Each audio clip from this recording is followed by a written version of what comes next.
ಭಾಗವತ ಸಾರೋದ್ಧಾರ 79ನೇ ಶ್ಲೋಕ ಅಲ್ಲ, ಇದು ಗದ್ಯ. 5ನೇ ಸ್ಕಂದದಲ್ಲೇ ಆಗ್ಬೇಕಾದ್ರೆ ಅನೇಕ ಗದ್ಯಗಳು ಬರುತ್ತೆ, ಒಂದಷ್ಟು ಪದ್ಯಗಳು ಇದ್ದಾವೆ.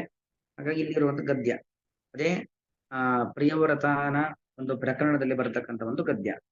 ಸ್ವಪುತ್ರೇಭ್ಯ ಇಮಾಂ ಗಾಂ ಯಥಾದಾಯಂ ವಿಭಜ್ಯ ಭುಕ್ತಭೋಗಾಂ ಚ ಮಹಿಷೀಂ ಮೃತಕಮಿವ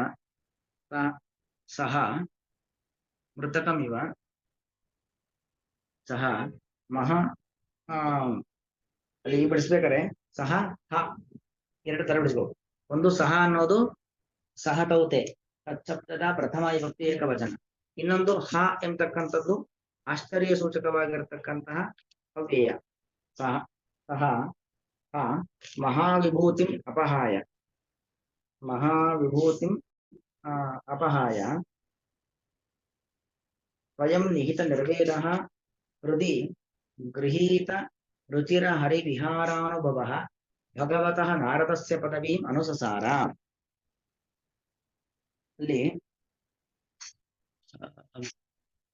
ಈ ಗದ್ಯ ಅರ್ಧದಿಂದ ತಗೊಂಡಿದ್ದಾರೆ ಅವರು. ಅದಕ್ಕಿಂತ ಮುಂಚೆ ಮೂಲ ಭಾಗವತ ಒಂದು ಸ್ವಲ್ಪ ಇದೆ. ಪರದೇವತಾ ಪ್ರಸಾದಾತ್ ಅಧಿಗತ ಆತ್ಮ ಪ್ರತ್ಯವಮರ್ಶನ ಪರಿ ನಿರ್ವೃತಃ ಅಂತ ಬರುತ್ತೆ. ಅಂದ್ರೆ ಈ ಸ್ವಪುತ್ರೇಭ್ಯ ಅಂತ ಏನ್ ಶುರುವಾಗತ್ತೆ, ಅದರ ಹಿಂದೆ ಒಂದು ಶಬ್ದ ಬರುತ್ತೆ, ಪರದೇವತಾ ಪ್ರಸಾದಾತ್. ಅಂದ್ರೆ ಭಗವಂತನ ಒಂದು ಪ್ರಸಾದ ಅನುಗ್ರಹದಿಂದಾಗಿ ಅಧಿಗತ ಆತ್ಮ ಪ್ರತ್ಯವಮರ್ಶನ ಪರಿನಿವೃತ್ತ. ಅಧಿಗತ ಅಂದ್ರೆ ತಿಳಿಯಲ್ಪಟ್ಟ, ಭಗವಂತನ ಅನುಗ್ರಹದಿಂದಾಗಿ ಅಧಿಗತ ಆತ್ಮ ಪ್ರತಿ ಅವಮರ್ಶನ ಪರಿನಿವೃತ್ತ. ಅವಮರ್ಶನ ಅಂದ್ರೆ ಪರಮಾತ್ಮನ ಜ್ಞಾನ. ಯಾರ ಜ್ಞಾನ? ಆತ್ಮ ಪ್ರತ್ಯವಮರ್ಶ ಅಂದ್ರೆ ನಮಗೆ ದೇವರ ಜ್ಞಾನ ಬರಬೇಕು, ನಮ್ಮ ಬಿಂಬರೂಪಿಯಾದ ಭಗವಂತನ ಜ್ಞಾನ ಬರಬೇಕು. ಅಂತರ ಧ್ರುವಾಯ, ಒಳಗೆ ಸ್ಥಿರವಾಗಿ ಇದ್ದಾನೆ ಭಗವಂತ, ಅವನ ಜ್ಞಾನ ಬರಬೇಕು ಅಂತ ಆದ್ರೆ ನಮಗೆ ಬೇರೆ ಯಾರು ಆ ಜ್ಞಾನ ಕೊಡ್ಲಿಕ್ಕೆ ಸಾಧ್ಯವಿಲ್ಲ. ದೇವರೇ ಅವನ ಜ್ಞಾನವನ್ನ ಅವನು ನಮಗೆ ಕೊಡಬೇಕು. ಅದಕ್ಕೆ ಆತ್ಮಪ್ರಸಾದ, ದೇವರ ಅನುಗ್ರಹದಿಂದಾಗಿ ಅಧಿಗತ ತಿಳಿಯಲ್ಪಟ್ಟಂತಹ ಆತ್ಮ ಪ್ರತ್ಯವಮರ್ಶನ ಅಂದ್ರೆ ಪರಮಾತ್ಮನ ಜ್ಞಾನ ಅಂತ ಅರ್ಥ. ಅದರಿಂದಾಗಿ ಪರಿನಿರ್ವೃತ. ಹಾಗಾಗಿ ಎಲ್ಲಾ ರೀತಿಯಾಗಿರತಕ್ಕಂತಹ ಪ್ರಾಕೃತಿಕ ವಿಷಯಗಳ ಬಗ್ಗೆ ವ್ಯಾಮೋಹವನ್ನು ಬಿಟ್ಟವನಾಗಿ ಅವನೇನ್ ಮಾಡ್ತಾ ಇದ್ದಾನೆ? ಸ್ವಪುತ್ರೇಭ್ಯ ಇಮಾಂ ಗಾಂ, ಇದು ಭಾಗವತ ಗದ್ಯದಲ್ಲಿ ಉಲ್ಲೇಖ ಮಾಡಿದ್ದಾರೆ ಇಲ್ಲಿ ಸಾರೋದ್ಧಾರಕಾರರು. ಸ್ವಪುತ್ರೇಭ್ಯ ತನ್ನ ಮಕ್ಕಳು, ಆ ಎಲ್ಲಾ ಮಕ್ಕಳಿಗೂ ಇಮಾಂ ಗಾಂ, ಗೋಶಬ್ದಕ್ಕೆ ಅನೇಕ ಅರ್ಥಗಳು. ಇಲ್ಲಿ ಗಾಂ ಅಂದ್ರೆ ಭೂಮಿ ಅಂತ ಅರ್ಥ. ಈ ಭೂಮಿಯನ್ನ ಯಥಾದಾಯಂ ಅಂದ್ರೆ ಅವರವರಿಗೆ ಅನುಗುಣವಾಗಿ, ಅವರವರ ಯೋಗ್ಯತೆ ಸಾಮರ್ಥ್ಯಕ್ಕೆ ಅನುಗುಣವಾಗಿ ಯಥಾದಾಯಂ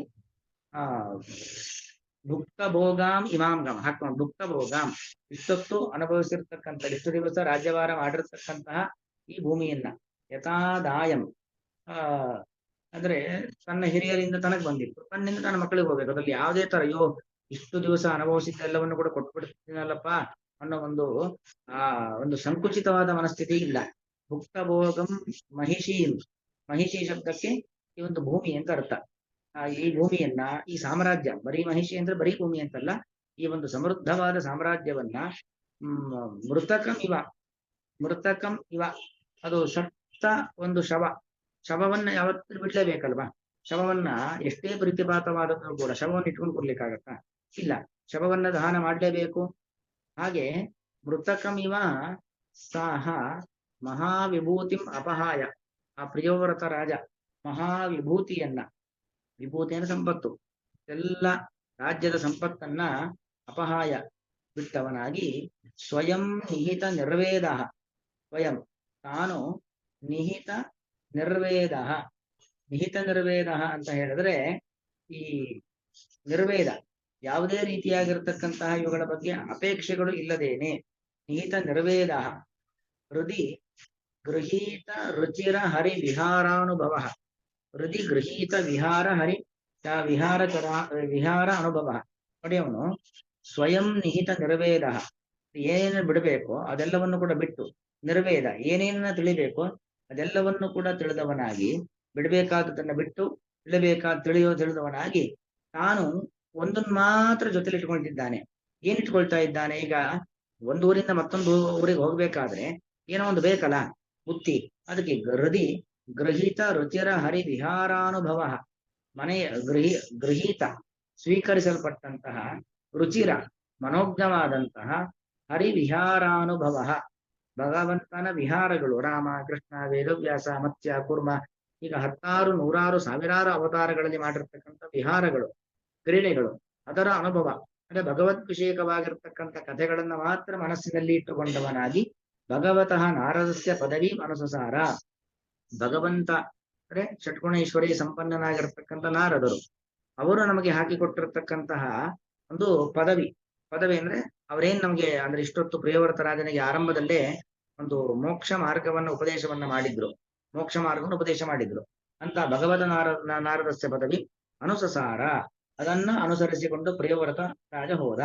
ಅಂದ್ರೆ ನಿವೃತ್ತ ಮಾರ್ಗ, ಯಾವುದೇ ಫಲಾಪೇಕ್ಷೆ ಇಲ್ಲದೇನೆ ಮುಂದುವರಿತಕ್ಕಂಥದ್ದು ನಿವೃತ್ತ ಮಾರ್ಗಕ್ಕೆ ಹೋದ ಅನ್ನೋದನ್ನ ಇಲ್ಲಿ ಈ ರೀತಿಯಲ್ಲಿ ಹೇಳ್ತಾ ಇದ್ದಾರೆ. ಇದರ ವ್ಯಾಖ್ಯಾನ ನೋಡೋಣ, ಮತ್ತೆ ಮತ್ತೆ ವಾಪಸ್ ಬರೋಣ. ತದೇವಂ ಪಿತಾಮಹ ಉಪದೇಶಂ ಶಿರಸ ಅವಧಾರ್ಯ. ಪಿತಾಮಹ ಉಪದೇಶ, ಪಿತಾಮಹ ಅಂದ್ರೆ ಬ್ರಹ್ಮದೇವರು, ಅವರ ಉಪದೇಶವನ್ನ ಶಿರಸ ಅವಧಾರ್ಯ ತಲೆ ಬಾಗಿ ಪಾಲಿಸಿ. ರಾಜ್ಯಭಾರ ಮಾಡ್ಲಿಕ್ಕೆ ಇಷ್ಟ ಇರಲಿಲ್ಲ, ಆದರೂ ಕೂಡ ಆ ಬ್ರಹ್ಮದೇವರ ಮಾತಿನಂತೆ ಶಿರಸ ಅವಧಾರ್ಯ ತಲೆಬಾಗಿ, ಮೊದಲು ಹಿರಿಯರು ಹೇಳಿದ್ದನ್ನ ಕೇಳೋದನ್ನು ಬಿಡಿಸ್ಕೊಳ್ಬೇಕು. ಅದು ಇಷ್ಟ ಇರಲ್ವೋ ಅದೆಲ್ಲ ನಂತರ. ಹಿಂದಿನ ಕಾಲದ ಒಂದು ವ್ಯಕ್ತಿಗಳಲ್ಲಿ ಆ ಒಂದು ಸಂಪ್ರದಾಯ ಇತ್ತು. ಹಿರಿಯರು ಹೇಳಿದ ಕೂಡಲೇ ಅದನ್ನು ಪರಿಪಾಲಿಸುವಂಥದ್ದು, ಅದನ್ನ ತಿರಸ್ಕಾರ ಮಾಡುವಂಥದ್ದು, ಅದಕ್ಕೆ ವಿರುದ್ಧವಾಗಿ ಮಾತನಾಡುವಂಥದ್ದು ಯಾವುದೂ ಇಲ್ಲ. ಅರಿವತ್ತಾರಕ್ಕೆ ಇಲ್ಲ ಪರಿಸ್ಥಿತಿ. ಹಾಗೆ ಬ್ರಹ್ಮದೇವರ ಒಂದು ಮಾತನ್ನ ಆ ಪ್ರಿಯವ್ರತ ತಲೆವಾಗಿ ಸ್ವೀಕಾರ ಮಾಡ್ತಾ ಇದ್ದಾನೆ. ಯಥಾ ಸ್ವಪಿತ್ರಾದೇಶಂ ಪೃಥಿವೀಂ ಅನುಶಾಸ್ಯ. ಸ್ವಪಿತ್ರ ಆದೇಶಂ ಅಂದ್ರೆ ತನ್ನ ತಂದೆ ಸ್ವಯಂಭುವ ಮನು, ಅವನ ಆದೇಶಕ್ಕೆ ಅನುಗುಣವಾಗಿ ಪೃಥಿವೀಂ ಅನುಶಾಸ್ಯ, ಪೃಥ್ವಿಯನ್ನ ಪರಿಪಾಲನೆ ಮಾಡ್ತಾನೆ. ಪುತ್ರಾನ್ ಉತ್ಪಾದ್ಯ ಪ್ರಜಾತಂತುಂ ಮಾ ವ್ಯವಚ್ಛೇತ್ಸೀ. ವಂಶಾಭಿವೃದ್ಧಿಯನ್ನು ಮಾಡಬೇಕಾದದ್ದು ಕರ್ತವ್ಯ ಅನ್ನೋದನ್ನ ವೇದ ಪುರಾಣಾದಿಗಳಲ್ಲೂ ಕೂಡ ಹೇಳುತ್ತೆ. ಅದಕ್ಕನುಗುಣವಾಗಿ ಪುತ್ರಾನ್ ಉತ್ಪಾದ್ಯ, ಸಂತಾನೋತ್ಪತ್ತಿಯನ್ನ ಮಾಡಿ ಇರುವಂತ ಸ್ಥಿತಸ್ಯ ಪ್ರಿಯವ್ರತಸ್ಯ ಪ್ರವೃತ್ತಿ ಮಾಹ. ಈಗ ರಾಜ್ಯಭಾರವನ್ನು ಮಾಡಿ ತನ್ನ ವಂಶವನ್ನು ಬೆಳೆಸಿರತಕ್ಕಂಥ ಪ್ರಿಯವ್ರತ ಮತ್ತೇನು ಮಾಡ್ದ, ಅವನ ಪ್ರವೃತ್ತಿ ಏನಾಯ್ತು ಅನ್ನೋದನ್ನ ಹೇಳ್ತಿದ್ದೆ ಒಂದು ಗದ್ಯ.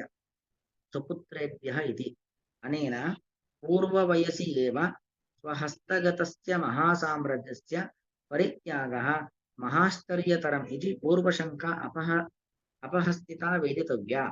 ಅಂದ್ರೆ ಚಿಕ್ಕ ವಯಸ್ಸಿನಲ್ಲೇ ಬಂದಿದ್ದಂತ ತನ್ನ ಆ ಒಂದು ರಾಜ್ಯವನ್ನ ಅನುಭವಿಸುವ ಯೋಗ ಅದನ್ನು ಬಿಟ್ಟುಬಿಟ್ನಲ್ಲ.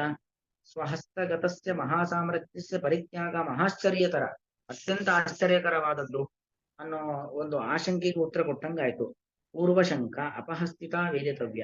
ಅಂದ್ರೆ ಚಿಕ್ಕ ವಯಸ್ಸಿನಲ್ಲಿ ರಾಜ್ಯ ಸಂಪತ್ತು ಬಂದದ್ದು ಹೌದು, ಬಿಡಬೇಕು ಅಂತ ಪ್ರಯತ್ನ ಮಾಡಿದ್ದು ಹೌದು ಪ್ರಾಮಾಣಿಕವಾಗಿ. ಬ್ರಹ್ಮದೇವರ ಆದೇಶದಂತೆ ಮತ್ತೆ ಅದೇ ರಾಜ್ಯವನ್ನ ಪರಿಪಾಲನೆ ಮಾಡಿದ್ದು ಹೌದು. ಇದೆಲ್ಲದಕ್ಕೂ ಉತ್ತರ ಸಿಕ್ಕದಾಗಾಯ್ತು. ಅಪಹಸ್ತಿತ ವೇದಿತವ್ಯ. ಏವಂ ಅದಾದ್ಮೇಲೆ ಹೀಗೆ ಮದುವೆ ಆಯ್ತು, ಮಕ್ಕಳಾಯ್ತು, ರಾಜ್ಯಭಾರ ಮಾಡಿ ಸಾಕಾಯ್ತು. ಅದೆಲ್ಲ ಆದ್ಮೇಲೆ ಪರಿತ್ಯಕ್ತ ರಾಜ್ಯಸ್ಯಾಪಿ ಯತು ಕಿಯತ್ ದಿನ ಪರಿಪಾಲನ. ರಾಜ್ಯದ ವ್ಯಾಮೋಹವನ್ನ ಬಿಟ್ಟಿದ್ದ, ಆದ್ರೂ ಒಂದಷ್ಟು ದಿವಸ ಪರಿಪಾಲನೆಯನ್ನು ಮಾಡದ. ಕೇವಲಂ ಅದೇನಕ್ಕೋಸ್ಕರ ಮಾಡಿದ್ದು ಅಂದ್ರೆ ಕಿಯತ್ ದಿನ ಪರಿಪಾಲನಂ, ಸ್ವಲ್ಪ ದಿನ ರಾಜ್ಯವನ್ನ ಆಳದ್ನಲ್ವಾ. ಯಾಕೆ ಹಾಗೆ ಮಾಡ್ದ ಅಂದ್ರೆ ಕೇವಲಂ ಪಿತಾಮಹ ವಚನ ಗೌರವೇಣ. ಏನಕ್ಕೋಸ್ಕರ ರಾಜ್ಯಭಾರ ಮಾಡಿದ್ದು, ರಾಜ್ಯದ ಸಂಪತ್ತನ್ನ ಅನುಭವಿಸ್ಬೇಕು ಅನ್ನೋ ವ್ಯಾಮೋಹಕ್ಕೋಸ್ಕರ ಅಲ್ಲ, ಆ ಒಂದು ದುರಾಸೆಯಿಂದ ರಾಜ್ಯಭಾರ ಮಾಡಿದ್ದಲ್ಲ. ಕೇವಲಂ ಪಿತಾಮಹ ವಚನ ಗೌರವೇಣ. ಪಿತಾಮಹ ತನ್ನ ಅಜ್ಜನಾಗಿರ್ತಕ್ಕಂಥ ಚತುರ್ಮುಖ ಬ್ರಹ್ಮದೇವರು ಅವರ ಮಾತಿನ ಮೇಲಿನ ಗೌರವದಿಂದ ರಾಜ್ಯಭಾರ ಮಾಡದೆ ಹೊತ್ತು ತಾನು ಇಚ್ಛೆಯಿಂದ ಅಥವಾ ಯಾವುದೋ ಒಂದು ಸಂಪತ್ತನ್ನ ಅನುಭವಿಸ್ಲಿಕ್ಕೋಸ್ಕರ ರಾಜ್ಯಭಾರ ಮಾಡಿದ್ದಲ್ಲ. ಇತಿ ಸೂಚನಾಯ, ಇದನ್ನು ಸೂಚನೆ ಮಾಡಬೇಕು. ಅದಕ್ಕೋಸ್ಕರ ಭಾಗವತ ಅಲ್ಲಿ ಹೇಳ್ತಕ್ಕಂಥ ಪದ ಮೃತಕಮಿವ ಅಂದ್ರೆ ಅದೊಂದು ಮಹಿಷಿ ಮೃತಕಮಿವ. ಇಷ್ಟು ಸಂಪದ್ಭರಿತವಾಗಿರ್ತಕ್ಕಂಥ ಭೂಮಿಯನ್ನ ಅವನು ಹೇಗ್ ಬಿಡ್ತಾ ಇದ್ದಾನೆ, ಮೃತಕಮಿವ, ಕುಣಪಮಿವ. ಕುಣಪ ಅಂತ ಹೇಳಿದ್ರೆ ಈ ಒಂದು ಮೃತ ಹೊಂದಿದ, ಮರಣವನ್ನು ಹೊಂದಿರತಕ್ಕಂಥ ಒಂದು ಶರೀರ, ಅದನ್ನ ಕುಣಪ ಅಥವಾ ಮೃತಕ ಎಂಬುದನ್ನು ಕರೀತಾರೆ. ಆ ಕುಣಪದಂತೆ ಮರಣವನ್ನು ಹೊಂದಿರತಕ್ಕಂಥ ಶರೀರವನ್ನ ಬಿಟ್ಟಂತೆ ಬಿಡ್ತಾ ಇದ್ದಾನೆ. ಶವ ಅಂತ ಅರ್ಥ ಕುಣಪ ಶಬ್ದಕ್ಕೆ. ಕುಣಪಮಿವ ಅಪಹಾಯ ಇತ್ಯುಕ್ತಂ, ಹಾಗೆ ಬಿಡ್ತಾ ಇದ್ದಾನೆ, ಅದರ ಬಗ್ಗೆ ಏನು ವ್ಯಾಮೋಹ ಇದ್ರೆ ಬಿಡ್ತಾ ಇದ್ದಾನೆ. ದೂರಂ ಗಚ್ಚನ್ ಕಿಮಪಿ ಪಾಥೇಯಂ ಗೃಹೀತ್ವಾ ಗಚ್ಚತಿ, ಯಾವತ್ತು ಒಂದು ಊರಿಂದ ಮತ್ತೊಂದು ಊರಿಗೆ ಹೋಗ್ತಕ್ಕಂಥ ವ್ಯಕ್ತಿ ಏನೋ ಒಂದು ಪಾಥೇಯ ಅಂದ್ರೆ ದಾರಿಯಲ್ಲಿ ತಿರ್ಲಿಕ್ಕೆ ಬೇಕಾಗಿರ್ತಕ್ಕಂಥ ಬುದ್ಧಿ ತೆಗೆದುಕೊಂಡು ಹೋಗ್ತಾನೆ. ಅಯಂತು ಮಹಾರಾಜ ಕಿಯದ್ದ್ರವ್ಯಂ ಗೃಹೀತ್ವಾ ಗತವಾನ್, ಈ ಪ್ರಿಯವ್ರತ ಎಷ್ಟು ರಾಜ್ಯದ ಸಂಪತ್ತನ್ನ, ಬಂಗಾರ ಇತ್ಯಾದಿಗಳನ್ನು ತೆಗೆದುಕೊಂಡು ಹೊರಟ. ಗತವಾನ್ ಕಿಯತ್ ದ್ರವ್ಯಂ, ಎಷ್ಟು ಸಂಪತ್ತು, ದ್ರವ್ಯ ಅಂದ್ರೆ ಸಂಪತ್ತುಗಳು, ಎಷ್ಟೆಲ್ಲಾ ಸಂಪತ್ತನ್ನು ತೆಗೆದುಕೊಂಡು ಹೊರಟ ಅಂತ ಪ್ರಶ್ನೆ ಬಂದ್ರೆ, ಇತ್ಯತಃ ಅದು ಉತ್ತರ ಕೊಡ್ತಾ ಇದೆ. ಇದಂ ಏಕಮೇವ, ಒಂದೇ ತೆಗೆದುಕೊಂಡದ್ದು. ಇತ್ಯಾಹ ಏನ್ ತೆಗೆದುಕೊಂಡ ಅಂದ್ರೆ, ಹೃದಯ ಗೃಹೀತ ರುಚಿರ ಹರಿ ವಿಹಾರಾನುಭವ, ತನ್ನ ಹೃದಯ ತನ್ನ ಅಂತಃಕರಣ, ತನ್ನ ಮನಸ್ಸಿನಲ್ಲಿ ರುಚಿರ ಹರಿ ವಿಹಾರಾನುಭವ, ರುಚಿರವಾದ ಸುಂದರವಾಗಿರತಕ್ಕಂಥ ಭಗವಂತನ ವಿಹಾರದ ಅನುಭವಗಳನ್ನ ಮಾತ್ರ ತೆಗೆದುಕೊಳ್ತಾ ಇದ್ದಾನೆ ಹೊರತು ಮತ್ತೇನನ್ನೂ ತೆಗೆದುಕೊಂಡಿಲ್ಲ ಅನ್ನೋದನ್ನ ಇಲ್ಲಿ ಹೇಳ್ತಕ್ಕಂಥ ಒಂದು ಮಾತು. ಇದೇ ಒಂದು 5ನೇ ಸ್ಕಂದದಲ್ಲಿ ಬರ್ತಕ್ಕಂಥ ಒಂದು ಶ್ಲೋಕವನ್ನು ಉಲ್ಲೇಖ ಮಾಡ್ತಿದ್ದಾರೆ.